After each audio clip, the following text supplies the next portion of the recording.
Bonjour à tous, mon nom est Pamela, je suis infirmière et on a Catherine ici qui est gestionnaire de l'école esthétique avancée. Je veux parler d'un sujet qui nous tient à cœur aujourd'hui, le médico-esthétique. On voit beaucoup de complications se faire, beaucoup de techniques bâclées et on se rend compte que beaucoup de formations et de injecteurs qui ne respectent pas les règlements du Collège des médecins et de l'Ordre des infirmières. Donc on est soucieuse de ça et on voulait en parler aujourd'hui. Suite au reportage qu'il y a eu avec Radio-Canada, il y a eu des points qui étaient super importants, qui ont été relevés. On aimerait en discuter aujourd'hui, donc autant tout ce qui est légal au niveau des injections, au niveau des formations aussi. Donc on va parler de tout ça aujourd'hui. Selon toi, pourquoi on voit autant d'écoles de formation? C'est quelle qui est bonne? On sait même plus trop vers où se virer. Bien, premièrement, c'est une explosion du marché du médico-esthétique. Donc, il y a plusieurs personnes qui veulent se faire injecter, évidemment, qui veulent prendre soin de leur peau, qui veulent avoir confiance en eux. Et c'est beaucoup plus abordable maintenant, c'est beaucoup plus accessible pour la clientèle. Donc, il y a comme une explosion de gens qui veulent faire des formations également pour les infirmières, les futurs injecteurs. Malheureusement, on se rend compte qu'il y a beaucoup de formations qui suffit seulement qu'au profit qui va être fait dans les formations au lieu d'être consciencieuses de ce qu'ils vont offrir comme formation. Donc, respecter les règles de base du médico-esthétique et de la sécurité de la clientèle. Donc, on veut en parler aujourd'hui. Oui, il y a beaucoup de formations sur le marché, mais clairement qu'elles ne sont pas toutes bonnes, malheureusement. Si vous êtes infirmière, vous voulez vous devenir infirmière injectrice, bien, assurez-vous de faire vos recherches et de voir le temps offert autant dans la théorie que dans la pratique. Est-ce que c'est de la pratique qui va être seulement qu'observée ou vous allez réellement pratiquer les techniques apprises? Et le prix, oui, va varier de formation à l'autre, mais des fois, rechercher une formation qui est à moindre prix ne peut pas investir dans votre avenir et de risquer votre carrière en tant qu'infirmière en médico-injectrice. Puis aussi, bien, un des plus gros problèmes ou en même temps une solution là, qu'on voit, mais le médico-esthétique, c'est un des domaines qui est le plus en croissance au monde actuellement. C'est un marché qui explose, qui vaut plusieurs milliards de dollars. Fait qu'on s'entend pour des gens qui veulent offrir des formations. C'est sûr que ça peut être un revenu qui peut être très lucratif. Les infirmières veulent aussi se diriger de plus en plus vers le domaine du médico-esthétique, des injections, du PRP. Il faut faire attention, par contre, comme tu disais, parce que oui, il y en a qui vont être plus attirés vers le profit que réellement formés. Est-ce que, selon toi, tu trouverais que le marché va tellement vite que l'encadrement n'est pas capable de suivre au niveau du marché? Totalement. Si on regarde juste notre formation qui maintenant est excellente, c'est qu'on a travaillé tellement fort à faire une formation qu'on aurait voulu avoir quand on a participé aux formations d'injecteurs. On s'est rendu compte que sur le marché, on n'était pas bien encadré, on n'avait pas de supervision, on n'avait pas assez de pratique pour se sentir à l'aise d'injecter malgré un diplôme en poche. Donc, il y a beaucoup, oui, d'explosions sur le marché, beaucoup de formations qui sont maintenant disponibles, mais malheureusement, ça ne suit pas le cadre de ce que devrait être le médico-esthétique. C'est des techniques, des formations qui sont rapidement faites et qui sont pas prises en charge par un personnel qui est adéquat puis expérimenté aussi. Donc, tu sais, c'est sûr que si tu es une infirmière puis ça fait 6 mois que tu es injecteur, bien, de faire une formation sur ce que tu as appris en 6 mois, je suis pas certaine que c'est une bonne façon de transmettre tes acquis. Puis, on parle beaucoup des formations. Selon toi, ça serait quoi une bonne formation? Est-ce que tu aurais une expérience personnelle que toi, tu avais suivi une formation qui était peut-être pas adéquate à 100%? Puis, qu'est-ce qui serait une bonne formation selon toi? Donc, totalement. Quand j'ai fait mon cours comme infirmière injectrice, malheureusement, c'est une école qui n'était pas recommandée. Malheureusement, j'ai pas fait assez de recherches. J'ai payé des milliers de dollars pour une formation où c'était du copier-coller d'Internet, qui avait pas de recherche approfondie sur l'anatomie, premièrement. Donc, il y avait même des erreurs dans la formation. Aussi, pour ma pratique, ben malheureusement, j'ai touché à une aiguille 2 fois, là. Donc, j'ai fait une glabelle pour la toxine botulique et j'ai fait un quart de lèvre en agent de comblement, donc en acide hyaluronique. Quand j'ai sorti avec mon diplôme de l'école, je me questionnais à savoir c'est quoi que je venais de faire parce que ce diplôme-là valait rien pour moi. Je trouvais que j'allais pas être assez outillée pour pouvoir faire des injections qui sont sécuritaires, qui sont adaptées à la clientèle. Et j'étais vraiment très mal encadrée, avec aucun suivi par la suite. Je pouvais pas pratiquer davantage non plus mes techniques, donc j'étais un peu garochée dans la savane, comme on pourrait dire. Donc, une formation qui, pour moi, serait adéquate, c'est un peu ce qu'on essaie de faire ici. Donc, on est toujours en train de la modifier pour avoir assez de temps de pratique, mais aussi avoir assez de connaissances en théorie, autant sur l'anatomie que les complications associées. Donc, c'est pas tout de faire des injections, de savoir comment faire les injections, mais de comprendre pourquoi on les fait et c'est quoi les risques associés de chaque injection qui va être posée. On s'entend que une infirmière injectrice, c'est un acte médical d'usage. Il faut être soucieuse des risques qu'on peut entraîner, mais de savoir les reconnaître aussi. Tu sais, une occlusion vasculaire, ça va pas nécessairement se présenter comme dans les livres. Je pense qu'on sous-estime le médico-esthétique. On voit beaucoup de vidéos de gens qui s'injectent soi-même, des injections qui sont valables. Est-ce que c'est des techniques qui sont valables et est-ce qu'ils sont bien comprises? Nouvelle technique super cool pour les pommettes, mais si je comprends pas ce que je fais et je comprends pas les risques, ben c'est là le danger. Donc, on fait une formation qui est soucieuse de ça. On veut s'assurer que la personne qui va être avec son aiguille dans ses mains va être sécuritaire, va comprendre ce qu'elle veut faire et va être capable de réagir en cas de complications. Pour ceux qui ne savent pas c'est quoi une occlusion vasculaire, pour les patients aussi, souvent on s'entend, comme tu disais tantôt, c'est juste une piqûre, ce n'est pas dangereux, mais on pense aussi que le patient devrait être bien informé par rapport à ça. Fait que pour ceux qui ne savent pas c'est quoi une occlusion vasculaire ou les risques associés, est-ce que tu aimerais nous l'expliquer? Oui, dans le fond, c'est vrai que la clientèle n'est pas au courant des risques. Ils pensent que c'est juste d'injecter de la toxine botulique pour geler un muscle, puis que c'est juste de l'agent de comblement pour remplir un petit creux. Mais en tant que tel, les risques, comme une occlusion vasculaire, c'est de prendre un produit qui est l'acide hyaluronique ou agent de comblement, filler, c'est la même chose, qu'on va injecter dans la peau. C'est un produit qui est visqueux, OK? Donc, on va l'injecter à différents niveaux de la peau pour avoir différents résultats. Mais on s'entend que le visage est rempli de vaisseaux sanguins et si on injecte ce produit-là dans un vaisseau sanguin, on va faire une occlusion. Une occlusion, ça veut dire un blocage du vaisseau sanguin et là, le sang ne peut plus passer et oxygéner les tissus. Pensez à un infarctus, un caillot sanguin dans le cœur. On peut faire un AVC avec un caillot au cerveau. C'est un peu le même principe, mais au niveau de la peau. Évidemment qu'une occlusion vasculaire aussi, ça peut entraîner de la perte de vision si on a injecté dans un vaisseau qui va venir donner de l'oxygène à l'œil. On pourrait faire un AVC également si on injecte dans un vaisseau qui va venir oxygéner le cerveau. Donc, c'est des choses qu'on doit penser.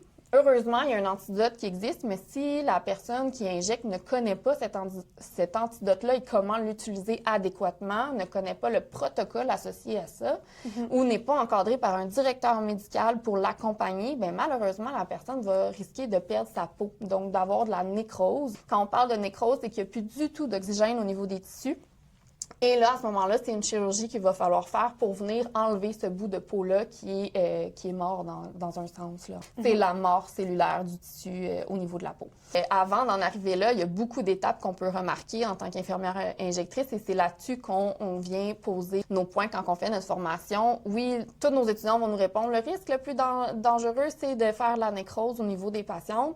Mais avant d'en arriver à une nécrose, il y a beaucoup de signes avant-coureurs qu'on peut remarquer sur le visage de la personne, sur le comportement de la personne pour justement réagir rapidement et éviter qu'il y ait des conséquences à long terme. Puis on remarque aussi beaucoup que les patients sont mal informés, non seulement au niveau des risques, mais aussi par qu'est-ce qu'ils reçoivent au niveau des injections. Parfois, on a des clientes qui reviennent, n'ont aucune idée qu'est-ce qui avait été injecté, c'est quoi le produit.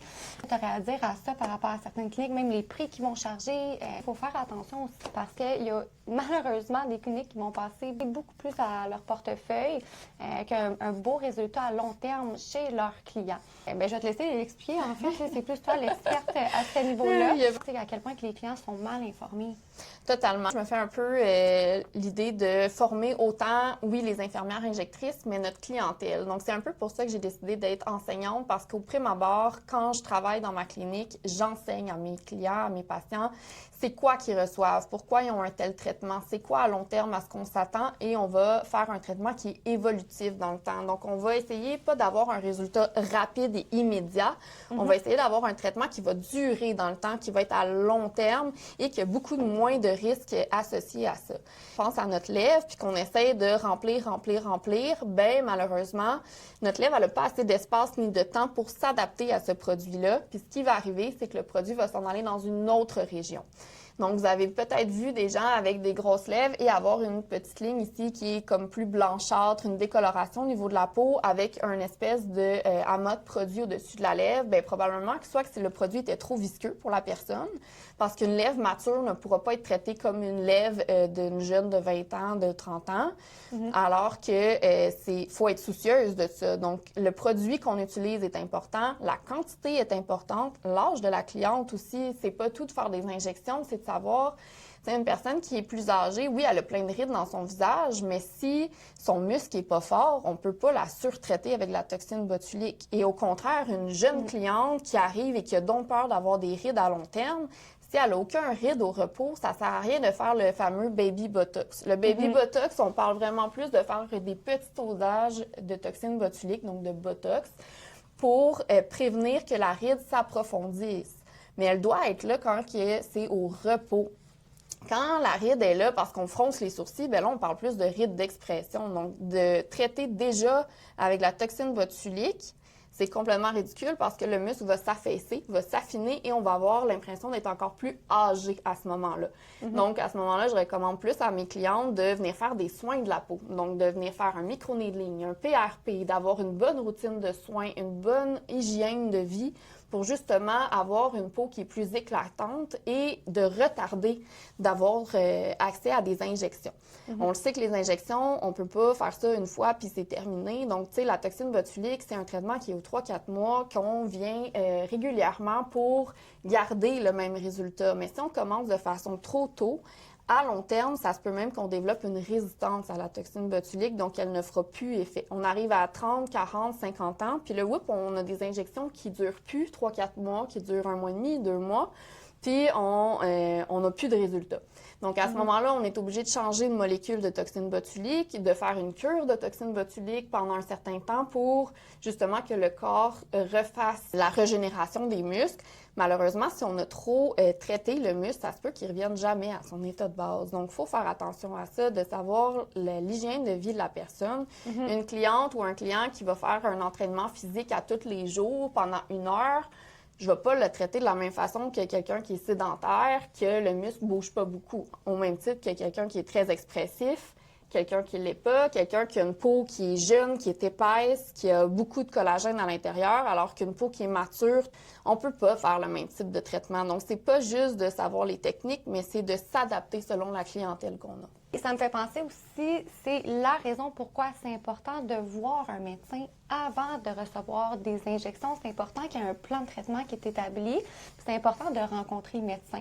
On peut voir aussi avec le reportage de Radio-Canada certains individus qui n'avaient même pas de permis au niveau que ce soit de l'ordre des infirmiers auxiliaires, que ce soit au niveau de tout ce qui était au niveau des infirmiers, du collège des médecins, dentistes. Il n'y avait pas de bagage en arrière. Fait que oui, c'est important de valider c'est qui ton injecteur ou ton injectrice. Puis oui, c'est important de rencontrer le médecin justement pour éviter qu'il y ait ces complications-là.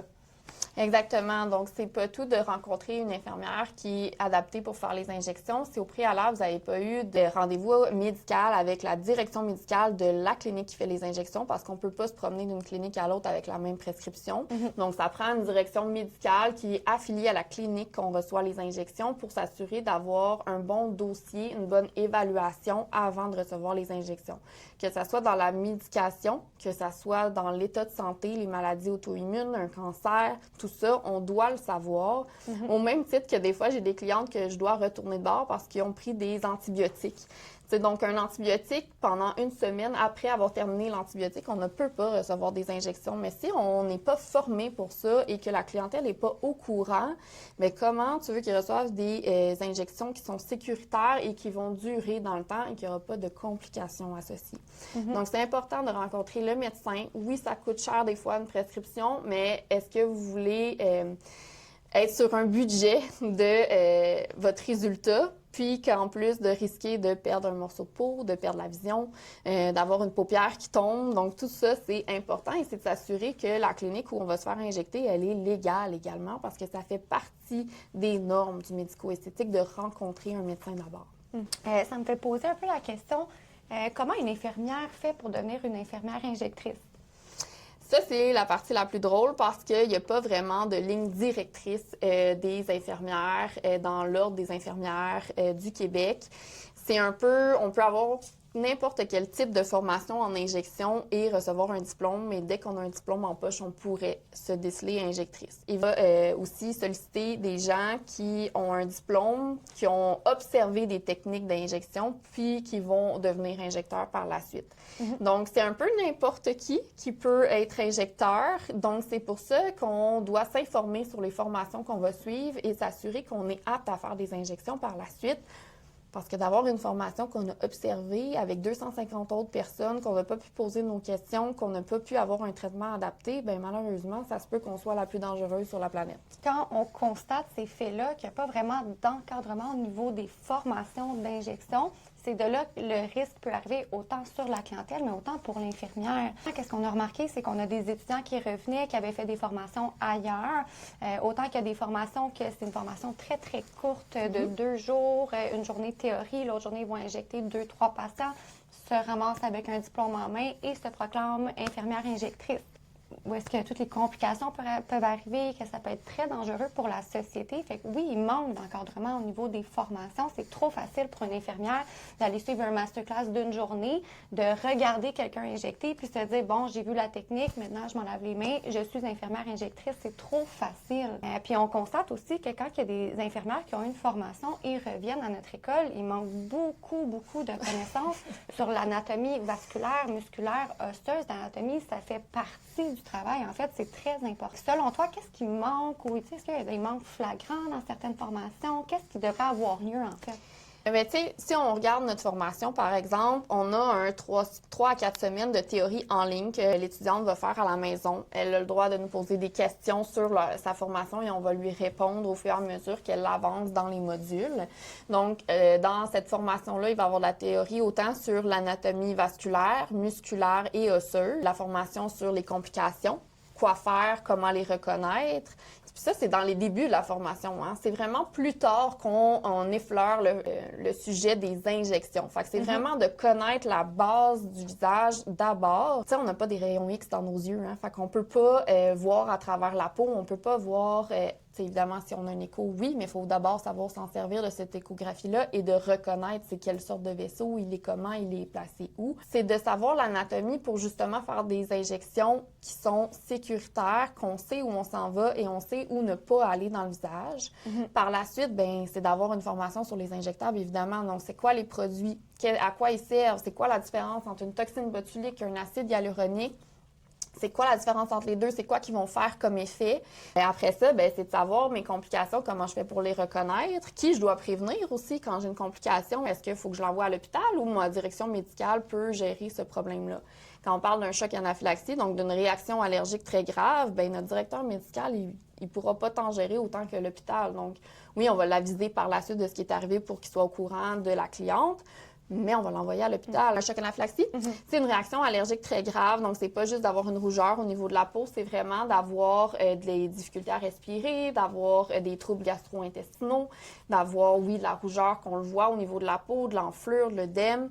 Tu sais, je vois des cliniques, mettons, on parle de l'antidote, OK? L'antidote, c'est l'acide hyaluronidase pour dissoudre l'acide hyaluronique, soit par, on a une migration de produits, soit on a une occlusion vasculaire, justement, on a un effet néfaste, on veut dissoudre le produit. Bien, dedans, il y a quelque chose qui s'apparente au venin d'abeille et aux guêpes. Mais si la clinique ne le sait pas, n'est pas au courant ou s'en fout complètement, bien, va faire la dissolution de la clientèle. Puis malheureusement, si elle est allergique aux abeilles et aux guêpes, bien, elle va faire une grosse réaction allergique. Puis quand je parle de grosse réaction allergique, c'est de l'œdème de tout le visage, c'est de la difficulté à respirer.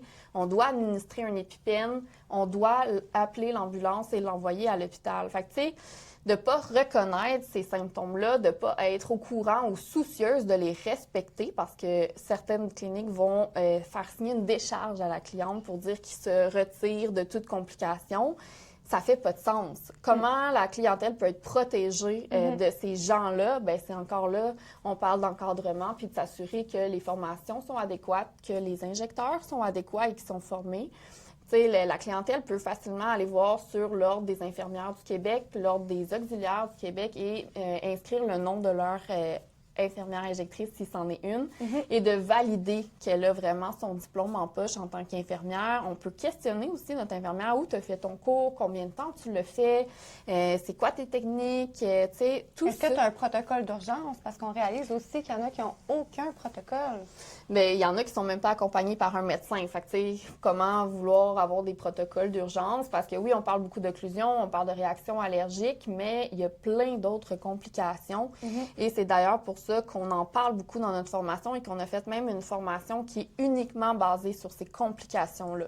Donc, une formation complète sur l'occlusion vasculaire pour que notre infirmière injectrice graduée soit complètement à l'aise de réagir avec un cas clinique qu'on voit étape par étape ce qui a été fait, l'évolution du traitement, parce que quand on a une complication, c'est pas juste de résoudre le problème sur un temps, on va devoir faire un suivi médical avec la direction médicale de cette clientèle-là et de le revoir, de faire un suivi, s'assurer qu'elle est complètement guérie. T'sais. On offre une formation qui est justement progressive. Donc oui, il va y avoir du temps à domicile pour la formation théorie. Ensuite, on vient en classe, on revoit la théorie, on consolide en pratiquant sur les mannequins. Par la suite, il y a de la pratique. Après ça, une fois que ce cours-là est terminé, bien, il y a la possibilité de continuer. Donc, on peut faire de l'observation avec nous. On peut faire du coaching qu'on appelle. Donc, ils vont pouvoir venir avec leurs clientes et savoir comment les injecter en sous supervision. Donc, on offre le matériel. On s'assure que notre injectrice, elle est sécuritaire dans ses injections. Est-ce qu'on a des petites choses à corriger, à améliorer? Puis quand ils ont fini leur premier cours, on leur dit ce qu'ils doivent continuer de pratiquer. Oui, on se démarque à cause de ça. Oui, on a un prix qui est différent, mais on est quand même dans le même prix des autres. La formation qu'on offre, je pense que c'est la plus complète de la gang. Fait on le voit, la différence de qui va être engagé et qui ne sera pas engagé. Quelqu'un qui est passionné, quelqu'un qui est motivé, quelqu'un qui est soucieux de son apprentissage va davantage franchir les étapes plus rapidement que quelqu'un qui, malheureusement, fait son diplôme, fait à moitié ses lectures, fait le strict minimum. Ben, en tant que propriétaire de clinique, une infirmière qui arrive avec juste son diplôme en poche, ben, clairement que j'ai envie de la revirer de bord parce que je pas confiante de son investissement dans sa carrière et dans sa formation d'injectrice. Ce que je m'attends quand quelqu'un vient me porter son CV, c'est quelqu'un de motivé, quelqu'un de passionné, quelqu'un qui fait pas juste le strict minimum, quelqu'un qui va trouver sa couleur en tant qu'infirmière injectrice. Donc, quand je parle de couleur, c'est de trouver la façon qu'ils veulent interagir avec la clientèle. C'est quoi le petit plus qu'ils vont offrir? Mais 99 de nos étudiants qui ont suivi le coaching présentement sont sur le marché du travail, ont leur propre clinique, soit travailleurs autonomes ou même employés. Merci, Pamela, pour ce beau podcast. Je pense que ça va quand même ouvrir les yeux à certaines personnes. Pour ceux qui ont aimé le podcast, vous pouvez vous abonner sur notre chaîne, sinon même repartager, ça pourrait sauver des vies. Sauver des visages. Sauver des visages, 100%. Donc, gros merci d'avoir été à l'écoute, puis soyez à l'affût pour notre deuxième podcast. Oui, à bientôt.